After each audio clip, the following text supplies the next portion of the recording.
This is the Future Talent Podcast, a future-focused podcast series showing the channels that enterprise can engage today to empower their current employees and future-proof the talent pipeline of tomorrow. This series is brought to you by Technological University Dublin's Enterprise Academy. We create learning solutions to enable your business success. Want to find out how we can support your learning and development needs? Visit www.tudublin.ie/enterprise-academy to book in a call with our team. Hello and welcome to the Future Talent Podcast, where we explore key topics pertaining to learning, development and the future of work.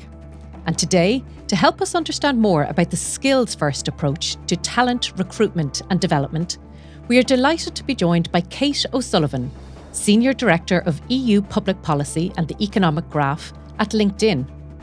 Kate was one of our keynote speakers at the Future Talent Forum back in June this year, and we are delighted to have the opportunity to share her talk with you today in podcast format.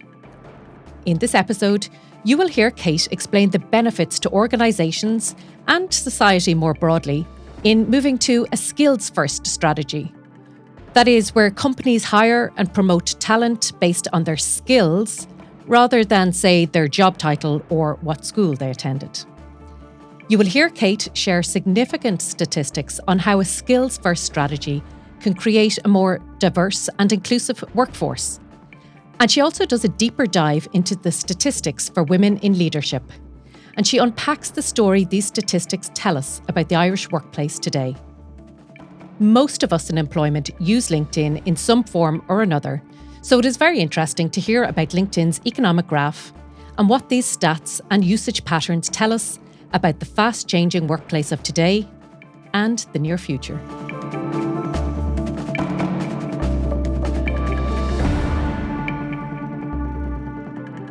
I just wanted to maybe just do a brief overview of what I'm here to speak to you all about today. This is an overview of the agenda. I'm going to give you a brief introduction to LinkedIn, which I'm hoping that some of you are familiar with.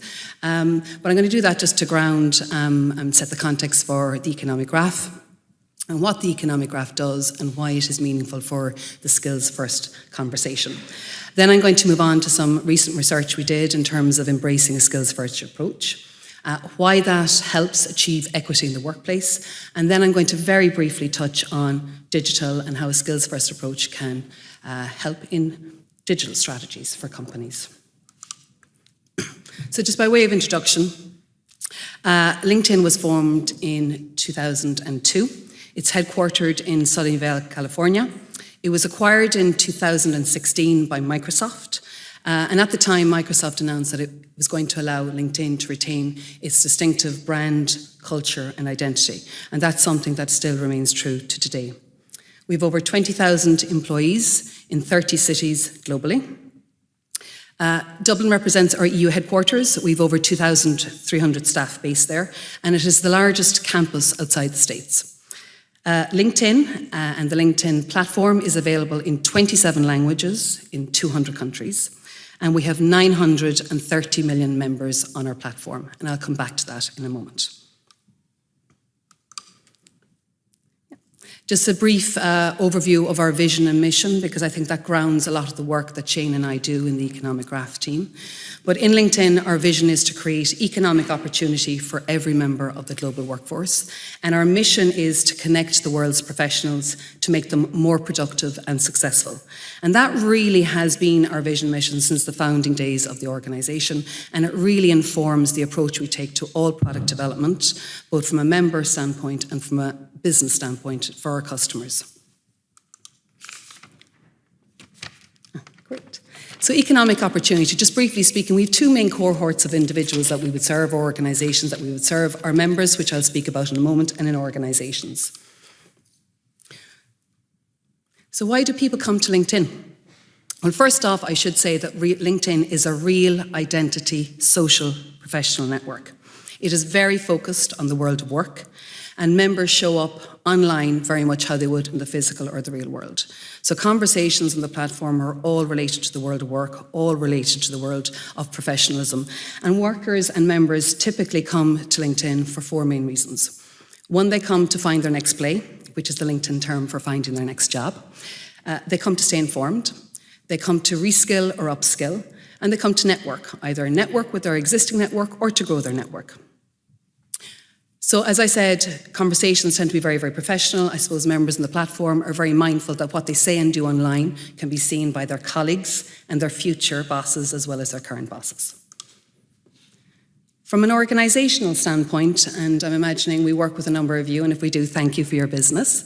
But from an organisational standpoint, we have 4 key lines of business, and there's a 5th one which I'll briefly mention in a moment, but in essence, LinkedIn generates its revenues from these 4 lines of business. So first off, we have talent solutions, and this allows LinkedIn's customers to recruit LinkedIn members, to find the right candidates, and to post jobs, open roles that they might have available in their organisation. LinkedIn Learning is an online learning portal. We've over 20,000 learning courses available, and we add 60 courses every week. That's available to customers of ours to either use to basically train their workforce, or indeed they can add their own or customise their content with us in terms of the learning portal we make available to our customers. We have LinkedIn Marketing Solutions, which is effectively a B2B online advertising business. And then we have the LinkedIn Sales Solutions, which is essentially technologies that we provide to sales individuals to sell into businesses or to prospect for new leads. We also have LinkedIn Premium. Some of you might have the LinkedIn Premium membership by being a member on the platform. And so this gives you access to a whole suite of products, including the LinkedIn Learning Portal and all the content that's available there. So maybe a word on the economic graph. So first up, the economic graph is essentially the digital mapping that we have of all of the activity that happens on the platform as a result of the activity by our members or our customers. As I mentioned earlier on, we have 930 million members worldwide. We have over 2 million in Ireland. And that represents roughly about 85% of the Irish workforce. We have company pages, so companies would typically have a landing page or a showcase page where they demonstrate who they are, what they're about, their company values, how many employees they have, and so on and so forth. Jobs. The amount of activity on our platform, I suppose, is probably represented by the fact that every second we have 117 job applications made on the platform every second, resulting in 339 million job applications per month. 8 people get hired every minute on LinkedIn. So the level of recruitment and talent search activity on the platform is actually quite incredible. Schools, such as the Technological University of Dublin, also have their showcase pages. So I think the Technological University, I checked it this morning, has 170,000 followers. So schools and universities, we have about 131,000 of those globally. And we also have our own proprietary skills taxonomy. And so Shane does an awful lot of work in terms of working with the likes of multinational organisations such as the OECD, such as the ILO and others. And we actually have a skills taxonomy of 40,000 skills. Shane and I are part of an economic graph team. And so what we do is the level of activity and all of the data points that comes from the economic graph, Shane and I work on that. We get that data, we aggregate it, we anonymise it, and as a global team, we identify specific themes that we see emerging from that activity on the platform.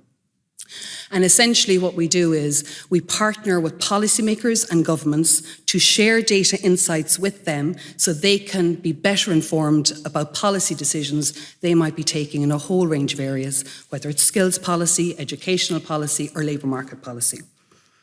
The data is incredibly dynamic. The economic graph gets updated 5 million times every minute.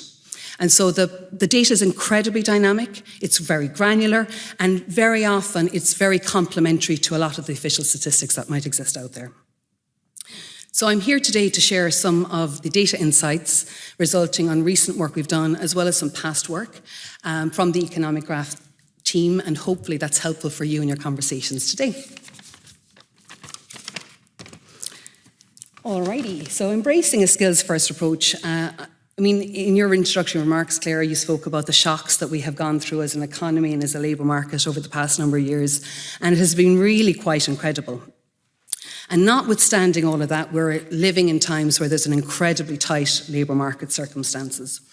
So from a LinkedIn standpoint, what's clear to us is what got us here today is not necessarily going to get us where we want to in the future. And so typically what we have seen on the platform, and indeed as an employer ourselves, what we've seen is for decades employers have typically relied on employment history, traditional educational achievements, or referrals, people they know in their network or people that they have worked with themselves, to identify, filter and select candidates. And while this might have worked in the past, as I said, it's not a necessarily guarantee for success in the future, for many reasons, many of which you're familiar with. Many workers don't necessarily have access to higher educational opportunities, changing demographics, making it difficult to fill all roles, technological advancements that are going at an exponential rate at the moment, and labour market supply in many markets continues to be constrained for a variety of reasons: declining worker populations, population decline, early retirement, and decrease in immigration numbers. So these, along with the continued turbulence in the global economy, means that reimagining the labour market has taken on a new sense of urgency. And what we can see is from the activity on our platform and from our customers is that skills are the new currency in the talent marketplace. So skills are evolving fast. Globally, we see that skills for the same job have changed by 24% since 2015. So even if you aren't changing jobs, your job is changing for you. And a lot of this change is driven by technological advancements. And if you think about it, skills like data protection or GDPR specialist didn't exist pre-2015. Similarly, for the financial services sector, skills in money laundering or cybersecurity probably didn't exist before that time either. At the end of 2022, our 930 million members added 380 million skills to their member profiles. That was up 40% on the previous year. And to date, that number stands at 448 million. Not only that, skills are going to continue to evolve and to change. And based on the trajectory we've come from and based on the predictions we are making as a team, skills will continue to change, and they're expected to change more than up to 40% more globally by 2025. Not only that, what we're seeing on the platform is that recruiters or talent professionals are explicitly using skills data in their job adverts and their job posts.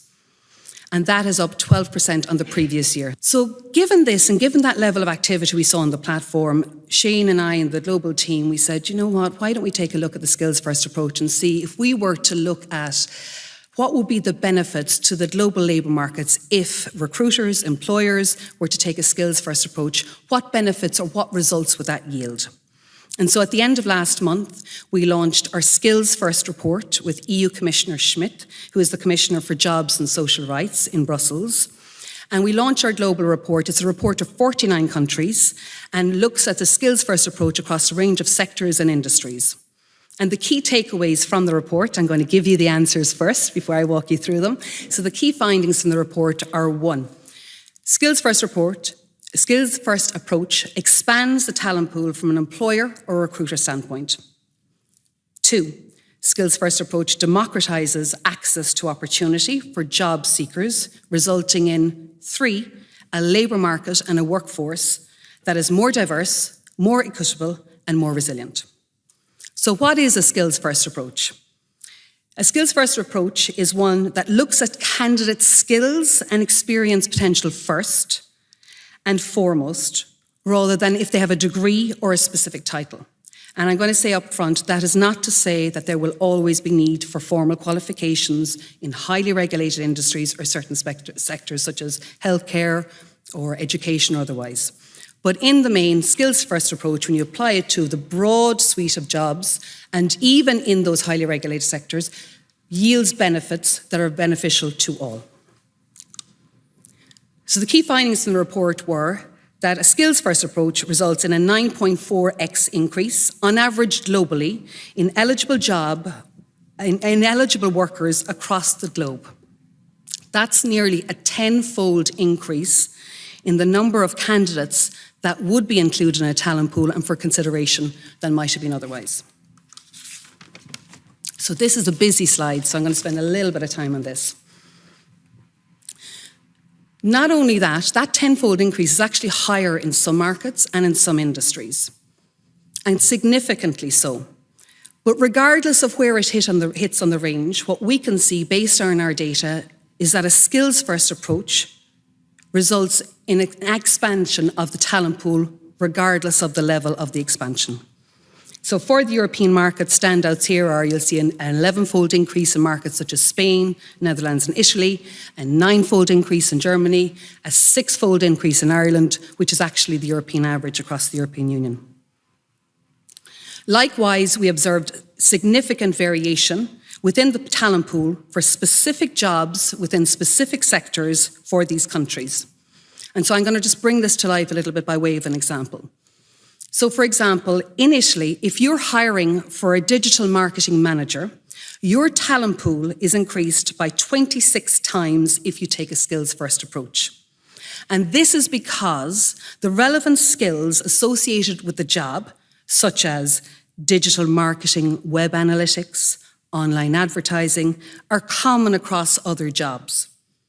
Overall, there are 35 job titles in Italy held by workers who have relevant skills for a digital marketing manager role, and they would be included in the talent pool in a skills-first approach. So, for example, one such job would be, quite a complicated title or a sophisticated title, depending on which you're looking at it, a search engine optimization consultant, or a retail business manager. Those roles have 18 out of the 30 top skills required for a digital marketing manager. And as such, folks who are currently working in those roles could apply and could be considered for a digital marketing manager role in a skills-first approach. The benefits of taking a skills-first approach to business extend well beyond the hiring phase too, and can have notable impacts on employment cycle. For example, our data show that the internal mobility improves retention. Employees who make an internal move are more likely to stay in their organisation than those who stay in the same role. After 2 years, someone who has had an internal move has a 75% likelihood of staying versus 56% for someone who has not had an internal move. So employers who do not excel at internal mobility retain talent for 2 times long as employers who do not. The takeaway here is, particularly in the current tight labour market environment, is that there are clear benefits to employers to a skills-first approach. It enables skill development, it improves potential productivity, competitiveness, but most importantly, talent retention. Moving on and back to the Skills-First report, the second key finding from that report was adopting a skills-first approach democratises access to economic opportunity, particularly for underrepresented or overlooked members of the workforce. I'm going to spend a little bit of time on this slide. So we analysed the impact of taking a skills-first approach on 3 particular cohorts of workers: women, different age groups of workers, and finally those who don't hold a bachelor degree.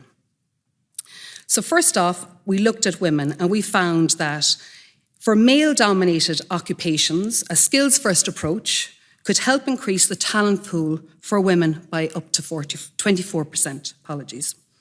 Male-dominated occupations, we define, are jobs where women have traditionally been underrepresented. Moving on, not only that, there was clear benefits across all age groups and all cohorts for workers. In particular, a skills-first approach to hiring increased the numbers of workers by 8.5x for those who are in the Gen X cohort, my own particular cohort, but tenfold for Gen Zs, for those who are early in career. And if you think about it, it makes sense.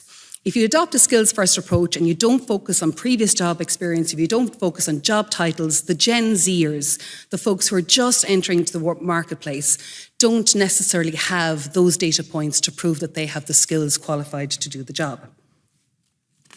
And then finally, we found that for non-bachelor degree holders, we found that the talent pipeline would increase by 9% across all industries. So the takeaway from this is that the skills-first approach represents a massive opportunity for employers and society at large to create a more diverse, equitable and resilient workforce. And I thought I might just do a quick and a little deep dive into women in particular, because I know it's a little bit of a topic du jour. I don't know if any of you saw the Irish Times article today that Ireland, unfortunately, has slipped down in the World Economic Forum Global Gender Gap Report by 2 slots. Shane and the team contributed data to that report, but I thought we might just have a little focus into women in leadership, because as a team, it's something that we have focused on for quite a long time, looking into women in the workforce, but also women in leadership. So I thought I'd put up this slide. This is actually a slide from Global Stats and a slide from the Global Gender Gap Report, and this shows that women only hold 30% of leadership positions on LinkedIn globally, and that's based on a data set of 155 countries. The Irish stats track very closely to this, and if we take a deeper dive into the Irish stats, these are the Irish stats. Despite the fact that female representation in the Irish workforce continues to rise, with female participation currently at 56%, you would think that the ladder to leadership for professionals in Ireland, you'd expect to see an unbiased approach, that the ratio of men to women at different levels of seniority is represented. And that is not the case. And so that suggests that women are not progressing up the leadership ladder at the same pace as men, and we call it the broken rung. According to LinkedIn data, women make up 46% of entry-level employees in Ireland, but only represent 24% of the C-suite roles across all sectors. Our global data shows, and this is something maybe potentially telling for employers or recruiters in the room, in terms of thinking about getting women into the workforce is one thing, but keeping them and allowing them to progress their career through the workforce. According to our data, our global data, men are 1/3 more likely to receive internal promotions to leadership roles than women on average. And our data shows that if women don't reach a leadership role within the first 10 years of their career, they are much less likely than men to make it to a leadership position later on in their careers. And these stats for Ireland are on a par with most Western European countries. So we're not out of kilter with how this shows up in a lot of our European neighbours. Then finally, I thought I might show you an interesting stat in terms of remote jobs, and particularly when the world of work is very much in flux at the moment.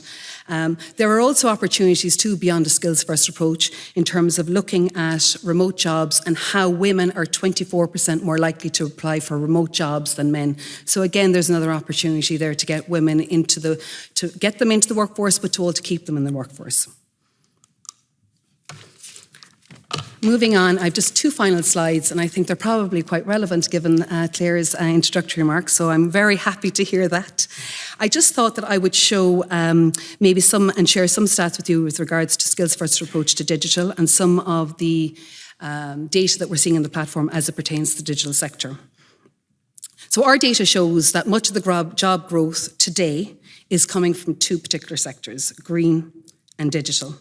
And almost 40 of the top 100 roles from our Jobs on the Rise report, which is another report we have, represent the fastest growing jobs globally over the past 5 years. And they fall into those 2 categories. And I thought I would just do a little bit of data sharing, which I'm really happy, and hopefully this will be helpful for your conversations later on today. But LinkedIn data, from a member standpoint, LinkedIn data shows that the share of AI talent in Ireland grew by almost 500% from 2016 to 2022. Now, this came from a really, really low base. It's come from a base of 0.3% of the workforce to 2% of the workforce. It's in line with global figures, but I suppose the key takeaway here is that skills in AI are growing massively. And though research shows, and harking back to the gender theme, though research shows a correlation between diversity and high performance, women are underrepresented in AI teams. However, progress is being made, and the number of women considered AI talent by LinkedIn is growing faster year on year than men. On average, 40% versus 38%. So women are growing 40% faster, men are growing 30%, a rate of 30% in terms of developing their AI talent or skills. Workers across the globe are adopting AI skills, and we can see that from on our platform. And at present, the countries that are standing out in terms of developing these skills are India, the US, and Germany. The number of jobs, too, that reference AI skills are growing quite exponentially. The number of jobs on LinkedIn that currently reference ChatGPT increased by 51% from 2021 to 2022, and that's growing all the time. And I suppose, from my perspective, the key takeaway here is that it's important to note that a lot of these AI skills are brand new, a lot of the jobs are brand new, and going back to our original conversation around skills-first approach, many of these jobs never existed before, so from an employer or recruiter standpoint, a skills-first approach will have to be adopted because employers won't be able to get folks in the door fast enough to meet the demand and the growing demand for AI talent. And then finally, I have my last slide for you all. I thought it might be helpful because STEM is a question, we get often a question about STEM and female representation in STEM.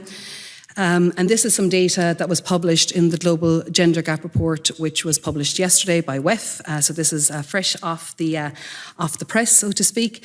According to LinkedIn data, 1 in 3 members of the STEM workforce are women, compared to 1 in 2 for the non-STEM workforce. So there's obviously a gender representation gap of 21.6%.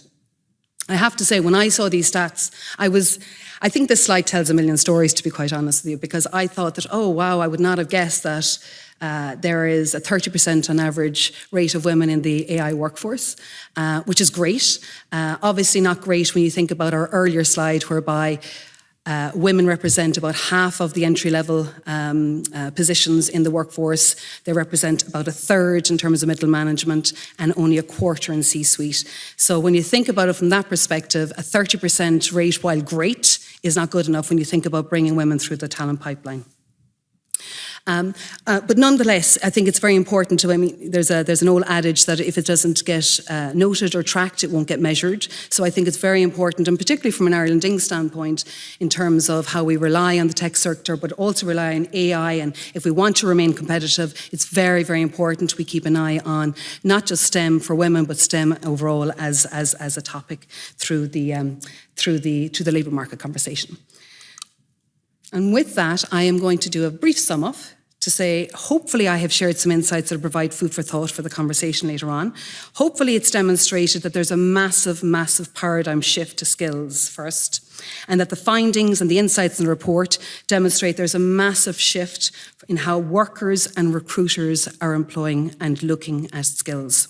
Workers are reskilling, upskilling, and skilling at an exponential rate on our platform.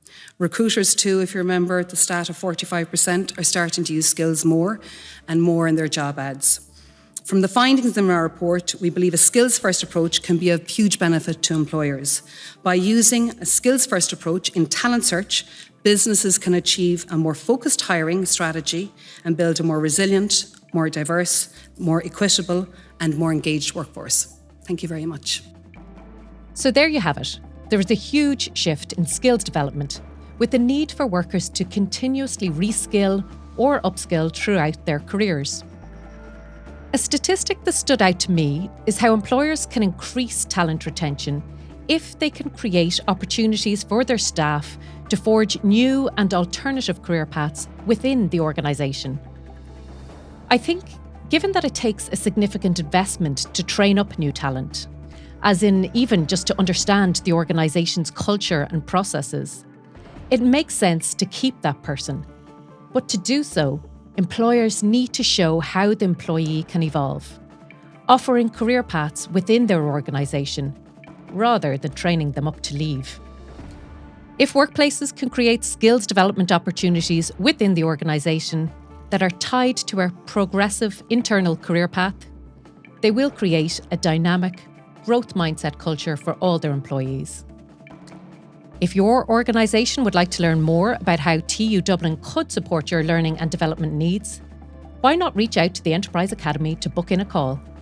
You will find the contact details in the show notes or on the website tudublin.ie/enterprise-academy. Our thanks once again to Kate O'Sullivan, Senior Director of EU Public Policy and the Economic Graph at LinkedIn, for sharing her time and expertise. And thank you, the listener, for tuning in to the Future Talent Podcast.